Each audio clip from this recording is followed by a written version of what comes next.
नमस्कार दोस्तों, मैं सौरभ आपके अपने चैनल केसरी से। चलते हैं कहानी में। ये कहानी एक राजा की जिसकी चार रानियां थी। ये जो राजा है वो राजा बनने से पहले एक राजा के यहाँ एक नौकरी करता था और बहुत ही गरीब व्यक्ति था। उस समय उसकी एक पत्नी थी और वो एक छोटी सी झोपड़ी में रहता था।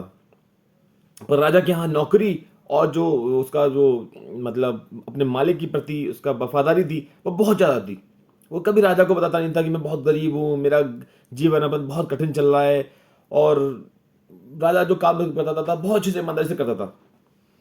तो राजा जब बुजुर्ग बूढ़ा बूढ़ा हो गया, उसको कोई बच्चे नहीं थे, उसकी कोई वाइफ नहीं थी, कुछ नहीं था, परिवार वाला कोई नहीं था। तो उसके जो पुरोहित थे उनने कहा राजा से कि राजा, आप किसी विश्वास पात्र व्यक्ति को अपने राज्य में अपने राजपाट दे के और आप संन्यास ले लीजिए, क्योंकि ये इस राजघराने का नियम है।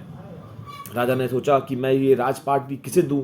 राजा बहुत परेशान हुआ। उसने देखा बहुत सारे लोग उनकी राजा की जो पद था, राजा की गद्दी थी, उस पर हड़पने के चक्कर में थे, लेने के चक्कर में थे, लालच था।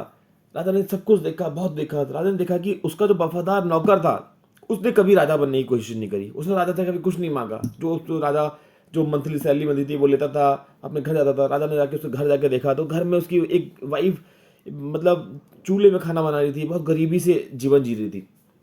तो राजा ने निर्णय लिया, उससे पूछा कि मैं तुम्हें अपना राजघराना दे सकता हूँ, क्या तुम मेरे राजघराने को अच्छे से चलाओगे? वो बोला, अरे महाराज, मैं तो एक नौकर हूँ, ये है वो है। बोले, मुझे तुम पे विश्वास है, तुम कर सकते हो। वो राजा की बात में आया और उसने राजा को बोला कि मैं आपको मतलब पूरा विश्वास दिलाता हूँ कि मैं आपके जो सीखा है, मैंने जो अभी आपसे सीखा है, मैं आपके राजघराने को बहुत अच्छे से ईमानदारी से चलाऊंगा और इसको बहुत ऊपर तक लेके जाऊंगा, बहुत ही मतलब इसका फैलाऊंगा। तो राजा ने अपने उस नौकर को राजा बना दिया अपने सामने ही और खुद चला गया वनवास, संन्यास ले लिया। ये नौकर राजा बनने के बाद में अपनी रानी को लेके राजघराने आ गया, वहाँ रहने लगा और बहुत ही अच्छे से अपना राजघराने चलाने लगा, बहुत ईमानदारी से चलाने लगा। तो राजघराने चलाते चलाते उसने एक विवाह कर लिया, दूसरा कर, फिर थोड़ा टाइम हुआ, फिर तीसरा विवाह कर लिया, चार विवाह कर लिए। चार रानियां अलग अलग महलों में रह रही हैं और चार रानियां बढ़िया से बच्चे बच्चे हो गए हैं उसके, और बढ़िया तरीके से राजघराना चला रहा है और बहुत नाम है इस राजा का, बहुत अच्छे से चला रहा है। और जब ये बुजुर्ग हो गया तो उसके पुरोहित ने वही जो राजघराने का एक निर्णय होता है, राजघराने का एक परंपरा चली आ रही है कि राजा बूढ़ा होने के बाद में इस राजघराने को अपने किसी संबंधी, अपने पुत्र को या अपने रिश्तेदार को या समाज, ये राज्य से किसी एक को अपना राजघराना दे के और संन्यास लेके बनवास चला जाता है। तो राजा को ये बोला गया कि आप बुजुर्ग हो गए हो, आप अब संन्यास ले लीजिए और ये अपना राजघराना किसी अपने पुत्र को या अपने किसी संबंधी को या अपने किसी राजघराने के व्यक्ति को दे दीजिए जो आपके इस राजघराने चलाने के योग्य हो। तो राजा ने अपने ज्येष्ठ पुत्र को अपना राजपाट देने का निर्णय लिया और बोला कि मैं अपने ज्येष्ठ पुत्र को राजा बनाता हूँ और मैं बनवास चला जाऊंगा, संन्यास ले लूंगा एक रानी के साथ में जाके।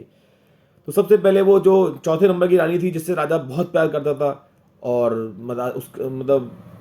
सबसे प्रिय रानी वही थी। तो उसके पास गया और उससे बोला कि रानी, मैंने एक निर्णय लिया है कि मैंने अपने ज्येष्ठ पुत्र को ये राजा बना दिया है और अब मैं बनवास संन्यास लेके बनवास जा रहा हूँ, तुम मेरे साथ चलो, ये मेरा चाहता हूँ।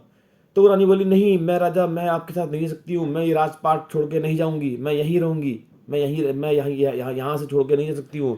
आपको जाना है तो आप जाओ, पर मैं यहाँ यहीं रहूंगी और आपको यहाँ रहना तो यहाँ रहो। तो राजा बड़ा दुखी हुआ। राजा बोला कि मैं इस रानी को इतना प्यार करता था, आज ये मेरा साथ छोड़ रही है और मेरे साथ चलने को मना कर रही है, और इसके लिए मैंने क्या नहीं किया, सबसे ज़्यादा प्रेम किया, सबसे ज़्यादा इससे मैंने प्रेम किया। तो राजा बहुत दुखी होते हैं। दुखी होने के बाद राजा अपने तीसरे नंबर की रानी के पास जाते हैं। उससे कहते हैं कि रानी, मैंने ये निर्णय लिया है कि मैं वनवास ले रहा हूँ, जा रहा हूँ और संन्यास ले लिया है और पुत्र को राजा बना दिया है मैंने।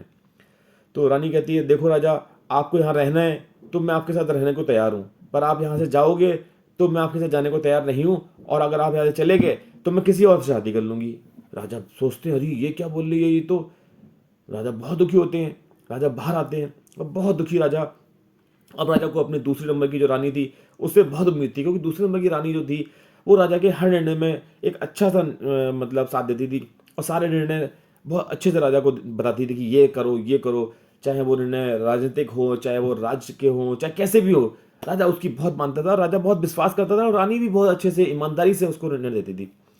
तो उस रानी के पास में गया, रानी से बोला कि मैंने संन्यास लेने के निर्णय लिया है और मैं ये राजपाट सब बेटे को देके और मैं वनवास जा रहा हूँ और तुम मेरे साथ चलो। तो रानी बोली, देखो राजा, मैं आपको बहुत मानती हूँ और बहुत विश्वास करती हूँ और आप मेरे बहुत अपने हो, बहुत प्रिय हो, मैं आपका कभी भी मैंने बुरा नहीं चाहा, हमेशा आपका अच्छा चाहा है। पर मैं आपको बताना चाहती हूँ कि मैं आपके साथ नहीं जा सकती हूँ, मैं यहीं रहूँगी, यहीं रहूँगी, आपको जाना है तो आप जाओ, पर मेरे द्वारा आप पे निगाह रखी जाएगी, चाहे मैं अपने सैनिकों से निगाह रखूँ, कैसे भी रखूँ, आपको कोई दिक्कत नहीं आएगी। आप कभी भी आपकी अंतिम समय जो होगा, आप जब मृत्यु प्राप्त करेंगे, तो मैं आपका जो अंतिम क्रिया है वो राज के सम्मान से कराऊंगी, ये मेरा आपसे मतलब विश्वास दिलाती हूँ आपको, पर मैं आपके साथ जा नहीं सकती हूँ। राजा को बहुत दुख हुआ कि ये मेरे अंतिम मतलब मैं मर जाऊंगा उसके बाद की बात कर रही है कि भैया मेरा राज के सम्मान से कराएगी और अभी मेरा साथ नहीं दे रही है। तो रानी ने बोला कि आप राजा मेरे पे विश्वास करो, मैं आपसे बहुत प्रेम करती हूँ, आप मेरे बहुत निकटतम हैं, ये है वो है, पर मैं आपका अंतिम जो क्रिया है बहुत सम्मान से कराऊंगी, बहुत ही रीति रिवाज से कराऊंगी, ये मेरा निर्णय है, ये मेरा मतलब आपसे वो है विश्वास मेरा करिए। राजा बहुत दुखी होते हैं, अपनी चौथी रानी, तीसरी रानी, दूसरी रानी को सुन के, और इतना दुखी होते हैं कि बाहर आते हैं और अपने आंखों को पोंछते हैं आंसुओं को और थोड़ा चलते हैं, कुछ सोचते हैं, कुछ दिमाग में आता है। उससे पहले पीछे से आवाज़ आती है कि राजा बताओ कहाँ चलना है, किधर चलना है। राजा देखते हैं और देखते हैं कि पहली रानी बिना किसी आभूषणों के नॉर्मल सादा वस्त्रों के साथ पहनी हुई खड़ी हुई बोलती, राजा आप जहाँ बोलोगे मैं आपके तैयार हूँ। राजा देखते हैं कि अरे इस रानी को तो मैंने बिल्कुल भी ध्यान नहीं दिया, कभी प्यार नहीं किया जब से राजा बना हूँ, और ये आज मेरे साथ खड़ी है, और जिसको मैंने प्यार किया, जिसके साथ मैंने सब कुछ किया, जिसकी केयर करी, सब कुछ दिया, धन दिया, पैसा सब कुछ दिया, और वो लोग आज मेरे साथ छोड़ने को तैयार हैं। और जो रानी के साथ में मैंने मतलब प्रेम नहीं किया, बिल्कुल उसकी कद्र नहीं करी, उसके बारे में सोचा नहीं कभी भी, आज वो मेरे साथ में खड़ी है। राजा को बहुत दुख हुआ। राजा गए और उस रानी को गले लगाया और संन्यास लेकर वनवास चले गए। ये कहानी एक राजा की जिसकी 4 रानियां थी। ये 4 रानियां हर व्यक्ति के जीवन में होती हैं। हर व्यक्ति के जीवन में 4 रानियां हैं और हम वो रानियां पहचान नहीं पाते हैं अपने जीवन में। पूरे जीवन में हम यूं ही घूमते रहते हैं, यही करते रहते हैं, पर ये जो कहानी है वो हम सबकी कहानी है, मेरी कहानी है, आपकी कहानी है, हम सबकी कहानी है, और 4 रानियां हर व्यक्ति के जीवन में है। जो चौथे नंबर की कहानी है वो हमारे शरीर है, हमारी त्वचा है, हमारे बाल है, ये हमारी सुंदरता है, हम इसके पीछे पागल हैं। ये चौथी रानी है, ये साथ नहीं देगी, ये साथ नहीं देती है।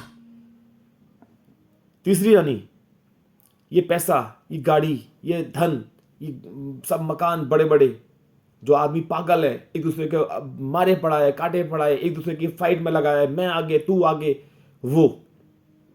और आपने सुना होगा तीसरी रानी ने बोला था कि आप चले रहोगे तो मैं आपकी रहूंगी, अगर आप चले गए तो मैं किसी और शादी कर लूंगी। तो ये रोते, धन पैसा मकान रोता नहीं है।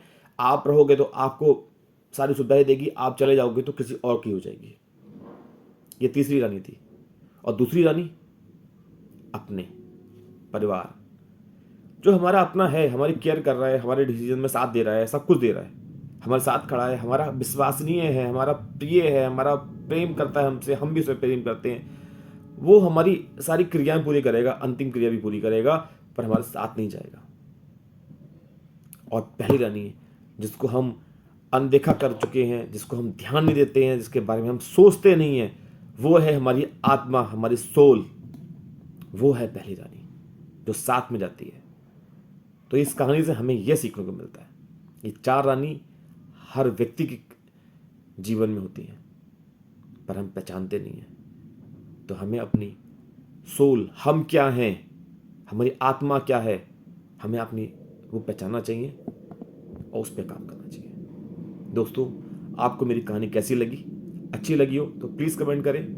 तब तक के लिए धन्यवाद। जय हिंद, जय भारत।